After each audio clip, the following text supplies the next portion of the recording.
Ladies and gentlemen, weebs and waifus, welcome to KyoWRLD here on YouTube. And I'm your host, with the most, man of the hour, too sweet to be sour, it's Kyo. Now today guys, we're going to be looking at yet another one of my favorite anime of last year, and that is the anime called Blue Lock. Now before we jump into it, please don't forget to like, comment, and subscribe to the channel. It goes a long way towards helping the channel, and it's free to do. And without further ado, let's talk Blue Lock. Now I don't know about you guys, but growing up, soccer was not the sport for me. Aside from playing it on the schoolyard with friends occasionally, I personally just never saw the appeal. I could never sit through an entire game without feeling bored at some point. Sort of how I feel when trying to watch a baseball game.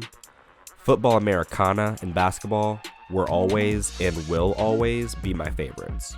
However, with the World Cup now in our rear view, I'm starting to appreciate the vast amount of talent and skill required to be a top-level soccer player. FYI, I will be referring to football as soccer, so if that offends you, sorry, not sorry.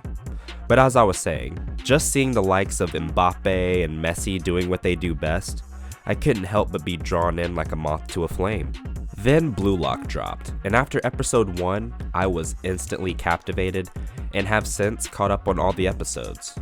I have really grown a huge appreciation for the sport and would like to start following the leagues more closely now.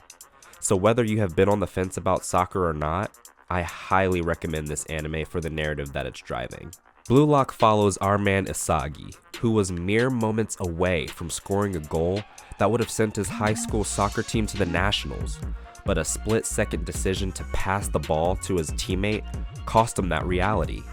Bitter, confused, and disappointed, Isagi wonders if the outcome would have been different had he not made the pass. When the young striker returns home, an invitation from the Japan Football Union awaits him. Through an arbitrary and biased decision-making process, Isagi is one of the 300 U18 strikers selected for the controversial project known as Blue Lock. The project's ultimate goal is to turn one of the selected players into the star striker for the Japanese national team.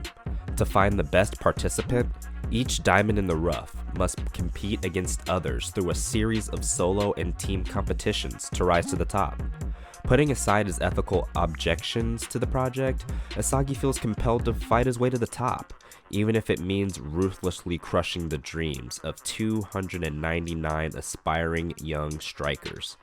It was in episode 1 that really drew me into Isagi, because once Ego, who's the director of the program, explains the rules of the program and how getting eliminated in Blue Lock means your playing days are effectively over, Isagi still did not hesitate, and while everyone was still trying to gather themselves from this huge revelation, Isagi was the first one to step up and start sprinting into Blue Lock. And when that scene happened, I just couldn't help but get hyped for him and cheer him on.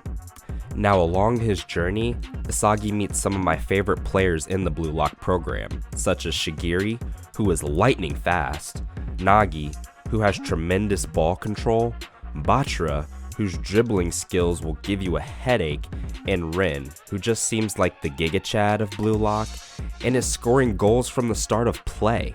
Ego, the director of Blue Lock, is there to really drive home the point that in order to be the best striker in the world, you have to take how you learned to play growing up and toss it out of the window. No longer is it about teamwork, but it's about being the world's biggest egotist. And I agree with him wholeheartedly on this point. If you are quote-unquote that guy and want to prove you are quote-unquote that guy, you do not defer to your teammates when the game is on the line. An example I can think of is LeBron James in basketball. Now, a reason why LeBron James gets so much flack is because, yes, he is a pass-first player like Magic Johnson. He's looking to get his teammates involved before he gets his own. And I love LeBron James' style of play, don't get me wrong. But when you are also the greatest driver of the basketball in NBA history, you should really prioritize getting the ball in the freaking hoop. You need to have more of an ego that says if I have the clear shot, I'm going to take it. And we start to see that ego come out as the show progresses and the games are played. Asagi figures out his special skill is spatial awareness, being able to analyze the field and having a vast understanding of the game going on. He can then make predictions as to the flow of the game and allows him to envision an ideal play to make mid-game and execute.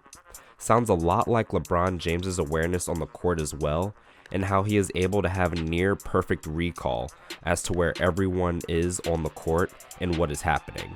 Sorry for the LeBron James comparisons to Asagi, I'm just way more familiar with basketball than soccer right now, but the fact that their style of play really overlaps remains the same.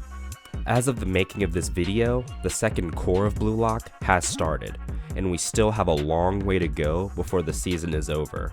And me personally, I'm really looking forward to Asagi really coming into his own and unlocking his quote-unquote final form, because he's not even there yet, and right now, the boy is still damn good. Now, if you have made it to the end, thank you for bearing with me this week. I am dealing with a bit of a cold, so my sinuses are basically in the trash, but I still wanted to get a video out for you all, so here we are. Now, if you haven't seen any of Blue Lock, I implore you to please just give it a chance. And if you have seen it, let me know in the comments your favorite players in Blue Lock or in real life. I'd love to hear from you guys, and perhaps it'll give me more names to follow other than Messi, Ronaldo, and Mbappe. Until next time, sayonara.